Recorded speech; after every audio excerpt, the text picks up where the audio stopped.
That music means it is time for me to walk across the studio, the expansive, futuristic, technologically advanced Studio 9 here in the Scarborough campus, to our TSN NBA analyst, Kia Nurse, who's dressed very smartly today. So are you. Well, thanks. I feel like we came together just with pure intelligence. Look at that. We have we kind of both have the same kind of plan. Not even close, but we can say that for TV, yeah. All right. So it's a second straight loss to an LA-based team, this time on the road.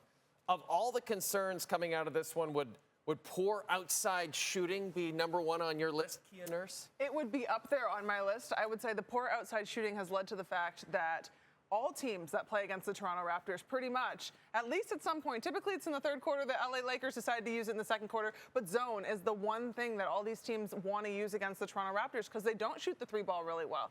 I think what's more concerning is the fact that the bigs are also injured, and so you don't have as much size on the inside, but when this Raptors team is playing, it's almost like the offense becomes extremely stagnant. So they're good when they're in transition, but half-court offense itself becomes stagnant, and then you throw them into a zone, and the lack of outside shooting, it forces them to kind of make bad decisions. They play a little bit rushed. They don't get the ball into the middle of the zone. The simple principles that we all learn when we're young for zone offense doesn't seem to really click right now with this team. So once they finally figure that out, it'll allow them to have a little bit more spacing on the offensive end. And then to add insult to injury, more injury concerns, Collin Murray-Boyles, who's been so great as a rookie for this team, gets hacked a couple of times. He was dealing with discomfort coming in. He had to leave this game with a sprained thumb. This is a big loss because not only are you losing a valuable player, you want him to continue to develop. Obviously, won't be able to do that if he's injured. Yeah, you're absolutely correct. And with CMB, it's been really impressive to watch him play, and especially with these starter minutes that he's been getting with the absence of Jakob Poeltl and his injury.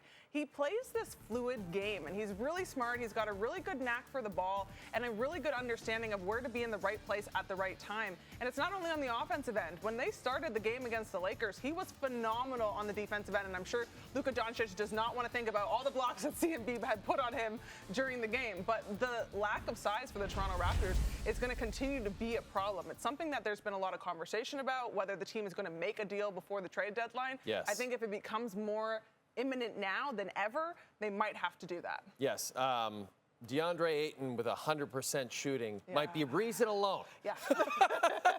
Game 2, the Raptors' 5-game roadie goes in San Francisco against the Warriors on Tuesday.